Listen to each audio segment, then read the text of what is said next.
Hello students, क्या हाल चाल। आज के लेक्चर के अंदर हम पढ़ने जा रहे हैं मेजर फील्ड्स ऑफ बायो को।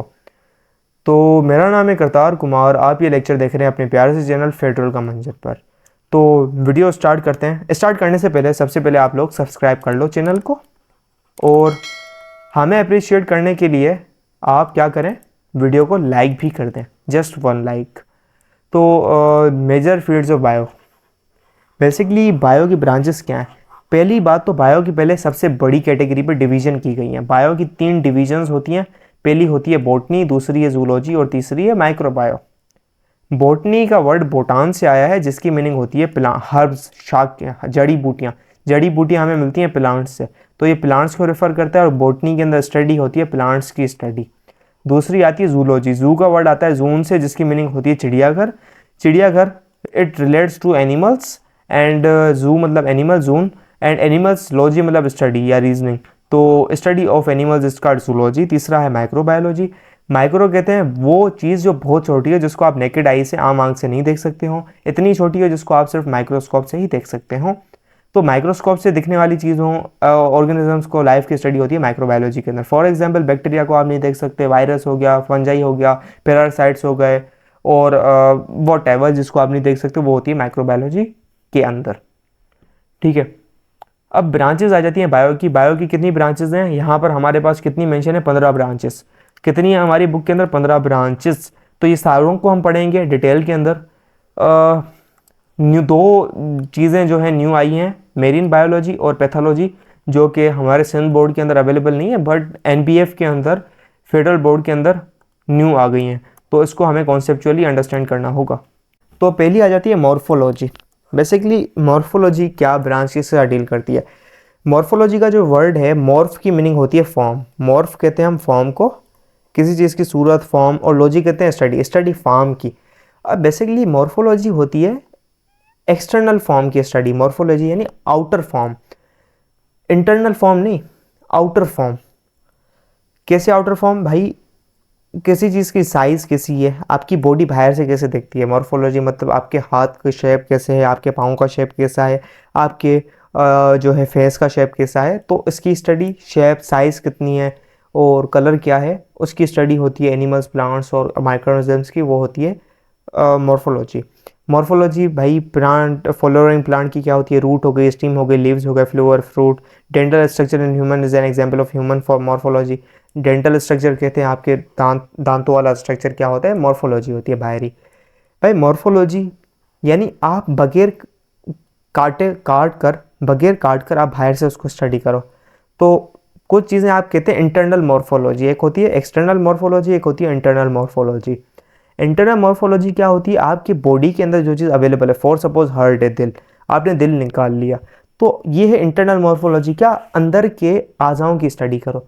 कैसे करो, मतलब अंदर के आज़ाओं की भी बाहर से स्टडी करो। आपने हार्ट की शेप देखी, बाहर से देखा यार 4 टुकड़े हैं, बाहर से देखा इसका कलर कितना है, बाहर से देखा इसका वेट है 200 ग्राम, और बाहर से देखा कलर है रेड, और 4 ट्यूब के सेक्शंस हैं। बाहर से सारा देखा, टिश्यू घेरे में, और आपके पास किस टाइप का स्ट्रक्चर है, आपके पास एक बॉल टाइप का स्ट्रक्चर है, आपने देखा।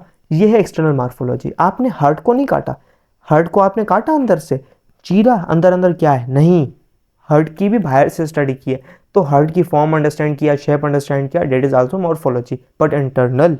जनरली स्पीकिंग के मॉर्फोलॉजी क्या होती है भाई, एक्सटर्नल स्टडी आपकी ह्यूमन बॉडी की, एनिमल की, क्या कलर है, कितनी साइज है, किस तरह का दिखता है, वगैरह वगैरह।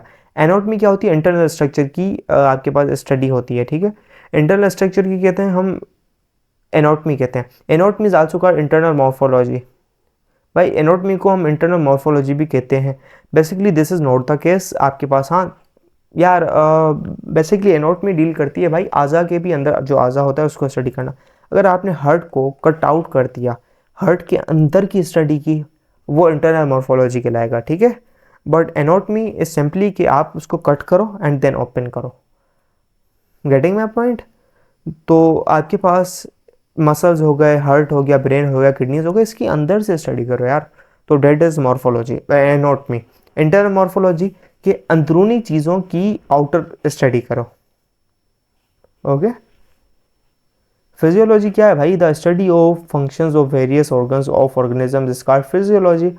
बेसिकली यार ऊपर वाला जो दूसरी चीज़ थी ना एनाटॉमी, जो इधर इन्होंने लिखा हुआ है इसको मानो, मैंने जो कॉन्सेप्ट दिया ना वो मेडिकल साइंसेज के हिसाब से दिया है। मेडिकल साइंसेज के अंदर क्या डेफिनेशन होती है और हकीकत आपके पास विकीपीडिया के अंदर क्या डेफिनेशन है और आपके पास बाकी जगहों पर क्या है, जस्ट ये बुक के अंदर लिखा हुआ है तो आपको एग्जाम के अंदर इस बात को मानना पड़ेगा। Then let's come to physiology. Physio का जो वर्ड है ये देता है फंक्शन की मीनिंग। फिजियो की मीनिंग क्या है? फंक्शन, फंक्शंस की स्टडी करना। फंक्शनलॉजी, फंक्शन फिजियोलॉजी मतलब फंक्शंस की स्टडी करना। हाउ फंक्शन की भाई? फिजियोलॉजी कहते हैं कि भाई क्या चीज़ कैसे काम कर रही है। भाई ऑर्गन्स की स्टडी करना, ऑर्गन के फंक्शंस की, कोई चीज़ का क्या काम है उसको स्टडी करना। फिजियोलॉजी के अंदर हम समझते हैं भाई किडनी का क्या काम है, आपका हार्ट का क्या काम है, वो फिजियोलॉजी अंडरस्टैंड करती है। आपकी फोटोसिंथेसिस कैसे हो रही होती है, आपकी रेस्पिरेशन प्रोसेस कैसे हो रहा होता है, फिजियोलॉजी है भाई रेस्पिरेशन प्रोसेस की अंडरस्टैंडिंग करना। आपके ऑर्गन का क्या काम, आपका पैर है, आप लेग की स्टडी कर रहे हो, आपको कोई बोले लेग की फिजियोलॉजी क्या है, लेग का काम क्या है भाई? मूवमेंट करवाना, ठीक है, बॉडी को सपोर्ट करना, खड़ा करवाना, ये फिजियोलॉजी। हिस्टोलॉजी, हिस्टो का वर्ड देता है टिश्यूज़ की मीनिंग, लेयर्स की मीनिंग। हिस्टोलॉजी कहते हैं हम टिश्यूज़ की स्टडी को, कि भाई हमारी जो बॉडी है वो टिश्यू से मिलकर बनती है। हिस्टोलॉजी क्या होती है भाई? हमारा कौन सा हार्ट है, आपने हार्ट अंदर से खोल के देख लिया, एनाटॉमी निकाली हार्ट की, अब हार्ट के अंदर आपको मसल्स दिखते हैं, टिश्यूज़ दिखते हैं, अब ये किस टाइप का टिश्यूज़ के अंदर है और कैसे इसकी फॉर्मेशन हो रही है वो आप हिस्टोलॉजी के अंदर पढ़ते हैं। भाई टिश्यूज़ की, ऑर्गेनिज्म की स्टडी करना वो कहते हैं वो हिस्टोलॉजी। एग्जाम्पल एपिथेलियल टिश्यू जो कि आपके पास कंटिन्यूस लेयर बनाता है आपकी स्किन की। आपका हाथ है, हाथ की जो स्किन है वो होती है एपिथेलियल टिश्यू की मिलकर बनी हुई। साइटोलॉजी, बेसिकली साइटोलॉजी होती है, साइटो कहते हैं हम सेल को, लॉजी कहते हैं study, the study of cell, cell के फंक्शन की, सेल के स्ट्रक्चर की स्टडी करना। साइटोलॉजी के अंदर दो चीज़ें आती हैं, जो है फिजियोलॉजी आती है सेल की फिजियोलॉजी इंक्लूड हो जाती है और सेल की स्ट्रक्चरल जो है एनाटॉमी एंड मॉर्फोलॉजी इन्वॉल्व हो जाती है। बेसिकली सेल की एनाटॉमी कहा जाता है उसे, सेल एनाटॉमी। जेनेटिक्स, भाई जीन्स की स्टडी करना। जेनेटिक्स क्या होती है? जीन किसे कहते हैं भाई? जीन हमारे पास एक ऐसी चीज़ होती है, जीन एक ऐसी चीज़ होती है जो कि इन्फॉर्मेशन कैरी करती है। अगर आपने अपने देखा है कि आपकी फेस, कहते हैं ना भाई यार तुम अपने बाप पे गए हो, तुम अपनी माँ पे गए हो, तुम अपने पप्पो से मिलते हो, भाई कैसे? ये सुना हो यार, आपके ऊपर गया है बिल्कुल। भाई ये जीन्स होते हैं जो पेरेंट्स से बच्चों के अंदर जाते हैं, बाप से पेरेंट्स से बच्चों के अंदर जाते हैं ये चीज़ें। ये इन्फॉर्मेशन होती है, जो जीन होते हैं वो ट्रांसफ़र होते हैं जनरेशन टू जनरेशन, जिसकी वजह से आपकी डेवलपमेंट हो पाती है। तो आपको ये नहीं कहेगा यार ये जो है ना आपके पड़ोस के अंदर जो शौकत भाई है ना उसका बेटा है, मतलब इसकी जो शक्ल है शौकत भाई पे जा रही है, तो वो नहीं कहेगा, तो इसका जो मतलब है वो गलत हो जाएगा एंड दो चार चमाटे मिल जाएंगे आपको अच्छी खासी। तो जो सीन है जेनेटिक्स का ये है कि भाई पेरेंट्स से जो इन्फॉर्मेशन है वो बच्चों में जाती है। क्यों भाई? डेवलपमेंट माँ के पेट में होती है। कैसे होती है? बाप की इन्फॉर्मेशन एंड माँ की इन्फॉर्मेशन कंबाइन टुगेदर, तो उसकी वजह से एक न्यू सेल बनता है जो कि हमारे बच्चे का सेल होता है एंड वो ग्रो हो रहा होता है, हो रहा होता है, हो रहा होता है एंड देन आपके पास एक फाइनल प्रोडक्ट मिलती है और जिसका आप नाम रखते हो Tillu Milu. Well for example the plants having red flowers produce red flowers. भाई the white cats produce white kittens. Genetics क्या है यार? आपने कभी देखा है कि एक इंसान का जो बच्चा होता है वो इंसान होता है? कभी ये देखा है कि कभी इंसान को कभी जो है खरगोश निकल गया, या इंसान का बेटा जो है बिल्ली हुआ है, या आपने कभी देखा है जो है पड़ोस के अंदर कुत्ता घूम रहा होता है आपकी गली के बाहर भाव भाव करने वाला, उसका बच्चा निकलता है तो वो इंसान निकला हो कभी? कुत्ते का बच्चा कुत्ता निकलता है, इंसान का बच्चा इंसान निकलता है, बिल्ली का बच्चा बिल्ली निकलता है, निकलती है सॉरी। तो ऐसा क्यों होता है? मतलब जो है वही निकलता है, कोई और क्यों नहीं निकलता? This is all about genetics. भाई इन्फॉर्मेशन क्या है अंदर, जो इन्फॉर्मेशन भाई होगी वो बाहर वही निकालेगा, समझ रहे हो? जो चीज़ अंदर भरी हुई होगी वही बाहर निकलेगी। मोलिकुलर बायोलॉजी, भाई molecular biology is study of biology eight molecular level. भाई मोलिकुलर बायोलॉजी एक बड़ी चीज़ है। हमारी जो सेल है वो किससे मिलकर बना हुआ है? हमारा जो सेल है, आप फर्स्ट ईयर के अंदर, आप नाइन्थ के अंदर केमिस्ट्री पढ़ोगे, उसके अंदर मालिक्यूल पढ़ा होगा। बेसिकली एटम्स मिल के कंबाइन होकर बनाते हैं मालिक्यूल्स, और ये मालिक्यूल्स मिल के बड़े बड़े बड़े बड़े मालिक्यूल्स मिलके आपस में एक बहुत बड़ा मालिक्यूल बनाते हैं जो कि होता है एक मैक्रो मालिक्यूल, और जिससे आपकी बॉडी का फंक्शन चल रहा होता है। आपकी बॉडी का फंक्शन कैसे चल रहा है, आपकी एनर्जी कैसे ट्रांसफॉर्म हो रही है, आपके पास सफाई कैसे हो रही है सिस्टम के अंदर, सारा काम ये मालिक्यूल्स कर रहे होते हैं। तो मालिक्यूलर लेवल पे क्या काम, कौन सा आइटम किसके साथ कंबाइन है, वो सारी स्टडी की जाती है मालिक्यूलर बायोलॉजी के अंदर। एम्ब्रियोलॉजी बेसिकली एम्ब्रियोलॉजी स्टडी होती है development of embryology is the study of the development of an organism from a fertilized egg। Basically embryology, embryo कहते हैं भाई जब फादर का सेल, मेल सेल आपस में, मेल सेल कंबाइन होता है फीमेल सेल के साथ। जस्ट मुझे नीचे लिखने तो यहाँ पर, जब भाई मेल का जो सेल होता है, एम सेल मेल का सेल जब कंबाइन होता है एक फीमेल सेल के साथ, तो एक न्यू सेल बनाता है, ओके, जाइगोट, जिसके बाद जो फॉर्मेशन होती है वो एम्ब्रियो की फॉर्मेशन हो रही होती है। वो जो एम्ब्रियो होता है वो आपका बच्चा होता है, आपके प्रोडक्ट होता है। उसके बाद उसकी डेवलपमेंट हो रही होती है, उस एम्ब्रियो डेवलप हो रहा होता है, वो एम्ब्रियो बढ़ रहा होता है। तो उसकी डेवलपमेंट की स्टडी, वो किस टाइप का एम्ब्रियो, वो उसको कहते हैं एम्ब्रियोलॉजी। ठीक है, उस एम्ब्रियो की स्टडी, वो फर्टिलाइज जो एग बनता है ना, उसकी स्टडी होती है। बेसिकली आपके जो फीमेल के अंदर होते हैं वो होते हैं एग्स, और जो है आपके पास मेल सेल होते हैं स्पर्म। तो बेसिकली होता क्या है, ये आपके पास मेल के जो सेल्स होते हैं वो जाके इसको फर्टिलाइज करते हैं, ये जाके इस पर अटैक करते हैं somehow, and you don't have to care about it how it happens. तो समहाउ ये जाके अटैक करते हैं एंड इसको फर्टिलाइज करते हैं। फर्टिलाइज का मकसद करना, इसके साथ मिक्स हो जाते हैं एंड एक न्यू प्रोसेस स्टार्ट कर देते हैं। तो वो क्या होती है, वो एम्ब्रियो की फॉर्मेशन होती है, जाइगोट फॉर्मेशन होती है, उससे एम्ब्रियो बनता है और उसके बाद उसकी डेवलपमेंट होना शुरू हो जाती है। ठीक है, ये जो प्रोसेस होता है ना वाइल कि एम्ब्रियो बनने तक का जो प्रोसेस होता है, वो आपके पास फर्टिलाइजेशन का प्रोसेस, एम्ब्रियो का प्रोसेस, ये इतने पार्ट को हम एम्ब्रियोलॉजी के अंदर स्टडी कर रहे होते हैं। और एम्ब्रियोलॉजी के बाद जब डेवलपमेंट होना शुरू हो जाती है उसको हम पढ़ते हैं डेवलपमेंट बायोलॉजी के अंदर, डेवलपमेंटल बायोलॉजी। ठीक है, then let's come to palaeontology. What is palaeontology? Palaeontology study होती है पुराने ऑर्गेनिजम्स की फोसिल्स के तहत।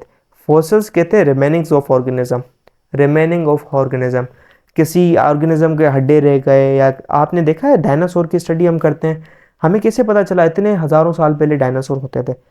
बेसिकली उनके हड्डे, हमें उनके टुकड़े मिले, उनके प्रिंट्स मिले, तो उस रिमेनिंग से, उस फॉसिल से हमें उनका पता चला, उसकी हिस्ट्री का पता चला, वो कैसे पढ़ते थे, क्या होता था, कितनी उम्र थी उनकी, सारी हमें पता चल गई। वो होती है पैलेंटोलॉजी। बहुत साल पहले, हज़ारों साल पहले कौन से ऑर्गेनिज्म होते थे और अभी वो नहीं है, just like dinosaurs. Taxonomy, taxonomy basically एक हेवी चीज़ है भाई। टैक्सोनॉमी सिंपल ये समझो, तीसरा चौथा चैप्टर इसके ऊपर आएगा। टैक्सोनॉमी कहते हैं नाम रखने की रस्म को।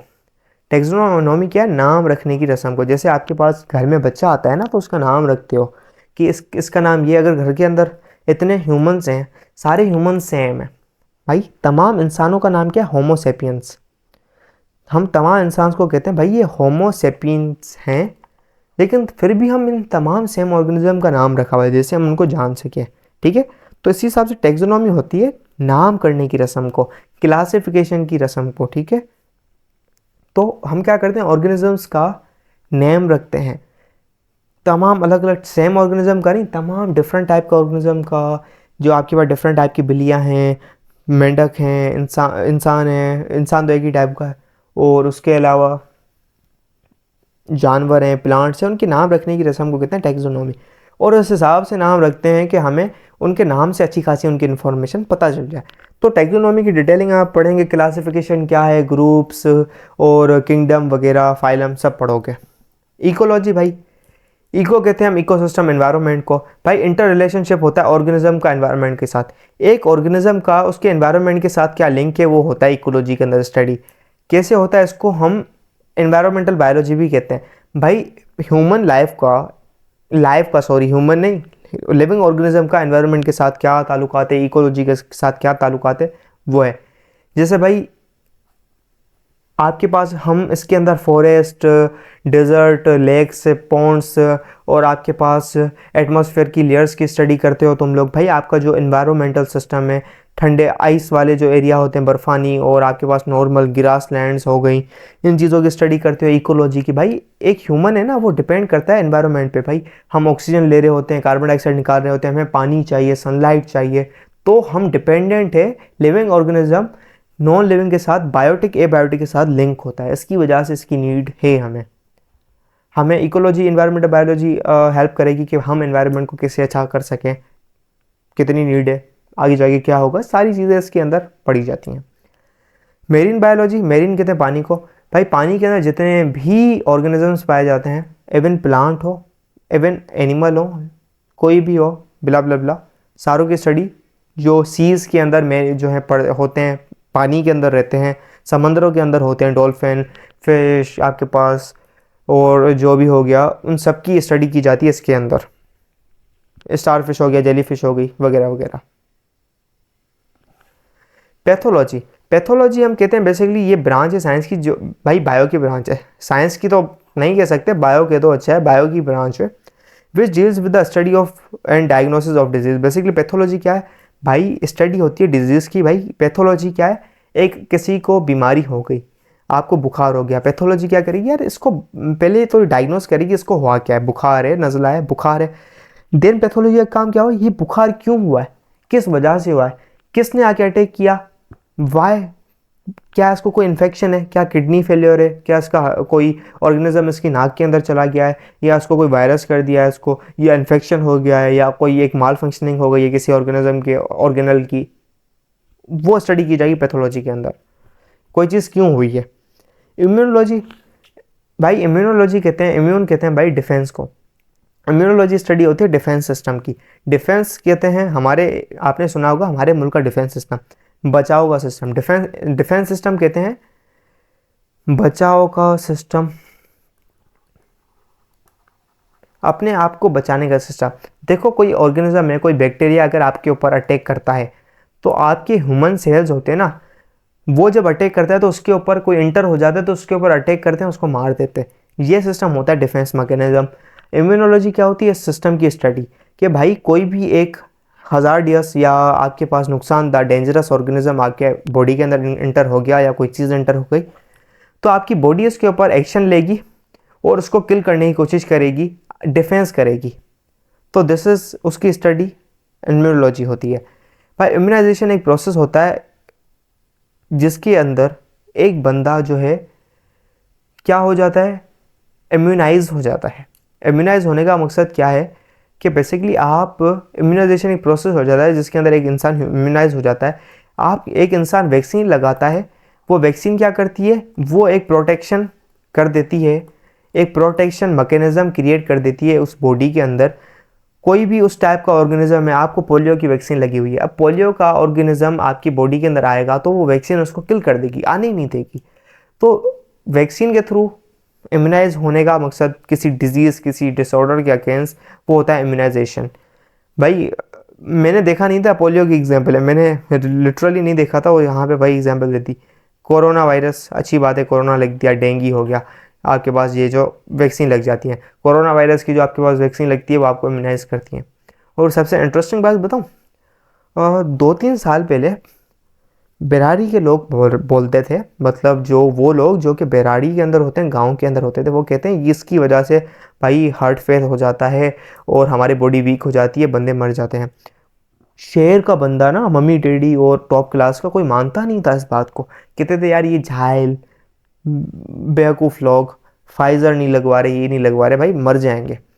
एंड 3 साल के बाद जो यूएस डिपार्टमेंट्स हैं, ठीक है, जो कि इन डिजीज़ के ऊपर रिसर्च करते हैं, और इस जो है आपके पास जो फाइज़र हो गई और आपके पास जो वैक्सीन होती हैं उसकी रिसर्चिंग करते हैं, तो उनसे पता चला बेसिकली 2007 से हार्ट अटैक्स का रेट कम होता गया, कम होता गया, कम होता गया। 2020 तक जो हार्ट अटैक का रेट था ना, वो कम हो रहा था, ठीक है, पहले अच्छे खासे थे, वो कम हो गया था। 2020 के बाद ये रेट फिर से चढ़ना शुरू हो गया, ठीक है।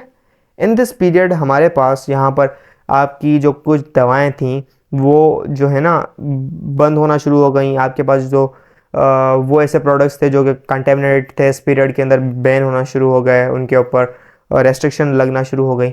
2020 के बाद ये ग्राफ ऊपर चढ़ा गया। और किन का चढ़ा है ग्राफ आपको पता है? इसके अंदर वो तमाम लोग शामिल हैं जिन्होंने कोरोना की वैक्सीन लगाई है। ये एक रिसर्चेस नहीं है, 5 से 6 रिसर्चेस है। आपके कैंसर के कॉजेज हो गए, हार्ट अटैक का भाई आपको बहुत खतरनाक लेवल का हो गया है। किसका भाई? अंडर एज आपको जो है 25 ईयर्स 32 ईयर्स का बंदा। रिसेंटली अभी 3 महीने पहले एक 18 या 17 साल का एथलीट था, उसको हार्ट अटैक आ गया एंड उसने भी 2 साल पहले ऑलरेडी ये लगवाई थी। एंड राइट नाउ ये डिक्लेयर कर गया, ये जो वैक्सीन लगी हैं, ये बंदे के अंदर एक वैक्सीन होती है, वो 2 साल की उनका टाइम होता है, इसके बाद वो ख़त्म हो जाती है। ये जो चीज़ अंदर इंसर्ट की गई है वो लाइफ टाइम इंसान के अंदर चली गई है। ये चीज़ लाइफ टाइम रहेगी एक इंसान के अंदर। और इसने आपकी बॉडी का पैटर्न चेंज कर दिया है और इसकी वजह से रिस्क आपके पास बढ़ गया है आपके पास हार्ट अटैक्स का, बाकी चीज़ों का। एंड राइट नाउ पूरी यूएस के अंदर ये डिक्लेयर कर किया है। आप कहो तो मैं आपको रिसर्च वर्क आपको जो इनके हैं मैं भेज सकता हूँ आपके पास जो फाइल्स हैं।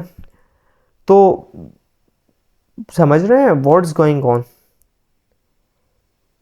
तो जो समझ रहे हो ना आपके, ये जो चीज़ हमारे पास रिसर्चेज आ रही हैं हमारे अच्छे के लिए हो रही हैं, डॉक्टर्स हैं पाकिस्तान के बड़े बड़े नाम रोशन कर रहे हैं। राइजेक एक चीज़ है जो कि किसी को गर्मी चढ़ जाती है ना, ज़्यादा गर्माइश हो रही है भाई, तो उस बंदे की गर्मी उतारने के लिए ये शाशा दिया जाता है।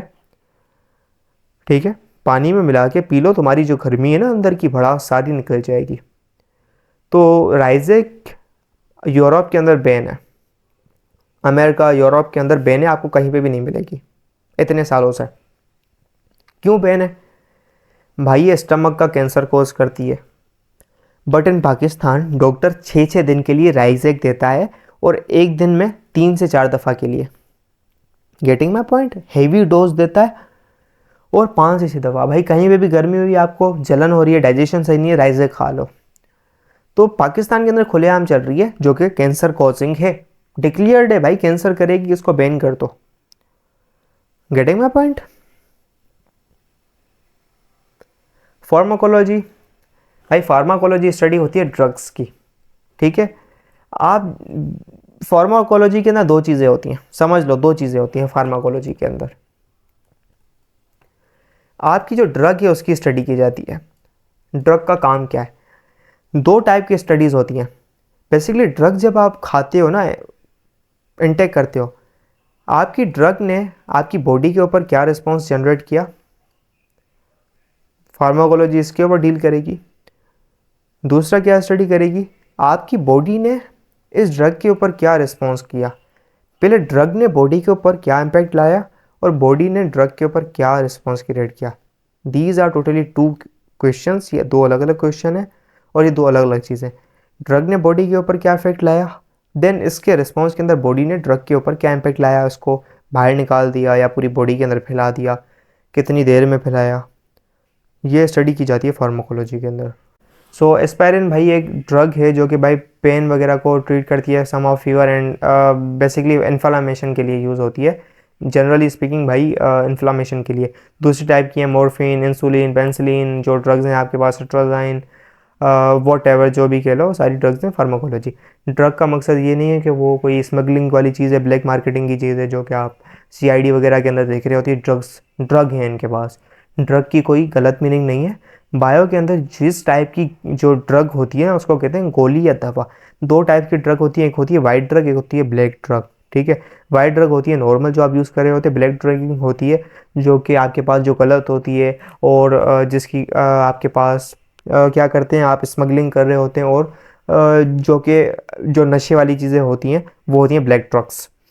ना फार्माकोलॉजी का वर्ड है, वो वर्ड फार्मा कौन से आया जिसकी मीनिंग होती है ड्रग एंड पॉइजन, और इनकी जो मीनिंग आती है लॉजी के साथ लोगिया गया, लोगोस जिसे कहते हैं हम। Basically this is not लॉजिया, this is logos, जिसकी मीनिंग होती है study of knowledge of drugs. अब आप कहोगे सर पॉइजन कहते हैं जहर को, और जहर मतलब सर ये जो हम खा रहे हैं जहर है क्या? बेटा जहर की मीनिंग पता है क्या होती है? बेसिकली जहर खुद एज ए ट्रीटमेंट किसी चीज़ को ट्रीट के लिए इस्तेमाल किया जाता है। कैसे इस्तेमाल किया जाता है? बहुत लो क्वांटिटी के अंदर।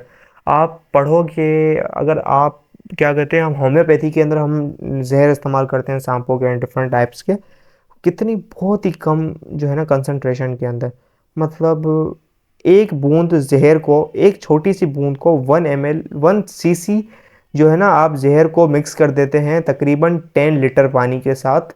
एंड उस 1 cc जो है ना 10 लीटर में से आप जो है 5 ml निकालते हैं, उस 5 ml को अगेन आप 5 लीटर के अंदर मिक्स कर देते हैं और देन उसको जो है ना ड्रग बना के डोजेज देते हैं। उस 5 लीटर में से पेशेंट को देते हैं भाई 2 कतरे सुबह को, 2 कतरे रात को आप पी लें। तो ये इतना हल्का होता है कि भाई इम्पैक्ट नहीं होता, लेकिन इसके अंदर पेटेंट होता है आपके पॉइजन का, जिसकी वजह से आपके पास रीट्रीटमेंट होना शुरू हो जाती है। आपका जो डिसऑर्डर आया है, वो जो सीक्वेंसिंग चेंज हुई है जिसकी वजह से और डिसऑर्डर कोज हुआ है आपको, फॉर एग्जांपल हम कहते हैं कि किसी को आपके पास डायबिटीज़ हो गया है। बेसिकली डायबिटीज़ क्यों होता है? क्योंकि आपके पास जो जो सेल है ना, सेल के पास एक पैटर्न होता है, वो पैटर्न समहाउ जो पैटर्न है वो मिस ऑर्डर में हो गया है, वो पैटर्न मिस ऑर्डर हो गया है। क्या कुछ चेंजेस आ गए हैं उसके अंदर? तो इस चेंजिंग को रिवर्स करवाने के लिए हम पॉइजन देते हैं।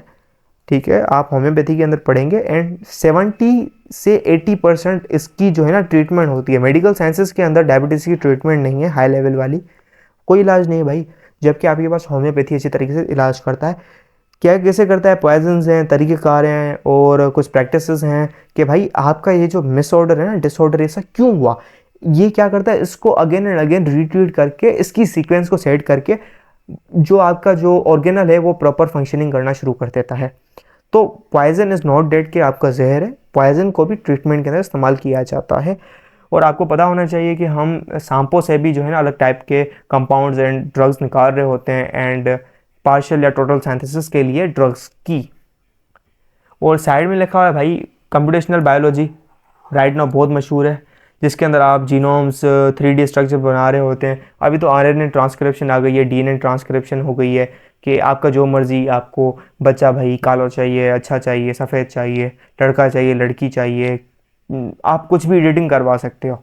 मतलब अभी तो भाई बच्चों की भी एडिटिंग होती है बाहर मुल्क के अंदर, आप DNA RNA को एडिट करवा सकते हो जब बच्चा पेट के अंदर होता है।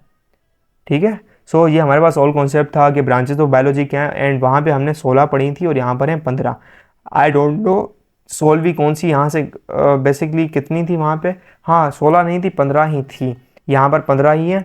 तो मिलते हैं नेक्स्ट लेक्चर के अंदर। Bye bye, keep learning, keep exploring, खुदा हाफिज़।